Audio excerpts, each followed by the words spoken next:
देखिए 4 अगस्त को काठगोदाम थाने में एक मिसिंग रिपोर्ट हुई जिसमें एक 10 वर्ष के बच्चे का गायब होने की सूचना मिली थी। पुलिस ने तत्काल मिसिंग रिपोर्ट रजिस्टर की और इसके साथ ही पुलिस ने अपना तलाशी भी शुरू की। जो उस दिन के सीसीटीवी और कुछ लोगों से पूछताछ की गई, उसके आधार पर एक संदिग्ध व्यक्ति से उसका बात करना और उसके साथ में जाना पाया गया था, तो पुलिस ने पूछताछ के लिए उसको बुलाया। उसके बाद में रात्रि में गांव वालों के द्वारा और पुलिस के द्वारा भी सर्च किया गया। अगले दिन सुबह पुलिस को अपने स्निफर डॉग के माध्यम से जो मिसिंग बच्चा था उसकी बॉडी मिलती है, जो हमारा संदिग्ध है उससे घर के पीछे की तरफ, और जब देखा गया तो बॉडी में सिर और एक हाथ नहीं था। उसके बाद उस सारे क्षेत्र में पुलिस के द्वारा बहुत सघन तलाशी की गई, हर जगह देखा गया, सीसीटीवी का, इसके साथ साथ ड्रोन का और उसके साथ साथ में हमारे एफएसएल की जो टीम है उनका भी यूज किया गया। और पुलिस ने मैनुअली और इक्विपमेंट से हर तरीके से वहाँ जो बचे बॉडी पार्ट थे वो तलाश करने का प्रयास किया। चूँकि पहले दिन से ही एक संदिग्ध जो है उसको पूछताछ के लिए बुलाया जा रहा था, उसके द्वारा अलग अलग पूछताछ में अलग अलग बयान दिए गए और अपने आप को मानसिक रूप से रोगी होना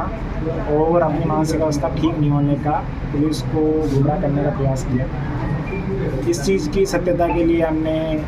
मनोचिकित्सक जो विशेषज्ञ हैं उनकी मदद की और उनके द्वारा बताया गया है कि ये पुलिस को गुमराह करने का प्रयास कर रहा है और ये जो है जानबूझ के इस तरीके के सिम्टम्स और इस तरीके के बयान दे रहा है ताकि पुलिस इस सारे घटनाक्रम को किसी और की संलिप्तता तथा किसी तांत्रिक क्रिया में ये घटना होने के संदर्भ में संकेत दें। सर, परिवार में अभियुक्त ने ये जुर्म करना स्वीकार किया। उसके साथ ही जहाँ पर बचे बॉडी पार्ट थे वो भी रिकवर किए गए और जो प्राइमरी जो इन्वेस्टिगेशन और जो पूछताछ है उसमें ये चीज़ आई है कि ये बच्चे को सेक्सुअल असॉल्ट के इरादे से लेके गया। बच्चे ने जब विरोध किया तो इसने पहले उसे गला दबा के हत्या की और बाद में जो है उसे गर्दन और एक हाथ काट के अलग कर दिया और ये दोनों जो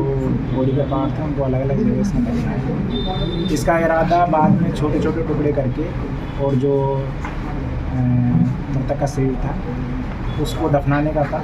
लेकिन चूंकि पुलिस ने इसको उसी दिन संदिग्धता के आधार पर हिरासत में लिया था और उसके बाद इसको इन सब चीज़ें करने का मौका नहीं मिला, तो जो बॉडी के दोनों पार्ट है वो रिकवर हो गए। इस कार्य के लिए जो हमारी टीमें थी, चाहे वो गुलजानी थाने की टीम हो, काठगोदाम की टीम हो, एसओजी की टीम हो, इसके अलावा हमारे एसपी क्राइम, दोनों तीनों सीओ, पूरे ज़िले की पुलिस के साथ साथ में जो एफएसएल है उन्होंने और जो सुशीला तिवारी के मनोचिकित्सक विशेषज्ञ हैं उन्होंने भी इस मामले में हमारी बात की, तो सब लोगों ने मिलकर इस हत्या का नाम किया है। सर, घटना में किसी और का हाथ तो नहीं है इसके अंदर में? अभी तक की जो विवेचना और जो तथ्य हैं उसके हिसाब से अभियुक्त ने अकेले ने घटना की है, किसी और की संलिप्तता इसमें नहीं है। परिवार का इसमें बच्चे जो हैं उनके हिसाब से परिवार की तो संलिप्तता। क्या को बरामद करने के लिए पुलिस और क्या प्रयास? देखिए हत्या के बाद में इसने जो हथियार फेंका है उसके संदर्भ में भी इसने बहुत चीज़ें बताई है, लेकिन उसका एग्जैक्ट वो हथियार कहाँ फेंका है ये पता नहीं। उसकी तलाशी भी की जा रही है, इसके लिए पुलिस इसको जो है रिमांड पर लेके जो बरामदगी है वो भी इससे करेगी। सर, कितने समय से फॉलो कर रहा था इस बच्चे को, कितने समय से फॉलो कर रहा था? क्या अभी ऐसी कोई चीज़ नहीं आई है जिसके आधार पे कह सकें कि अभियुक्त की कोई पुरानी सेक्सुअल जो असॉल्ट हो उसकी हिस्ट्री हो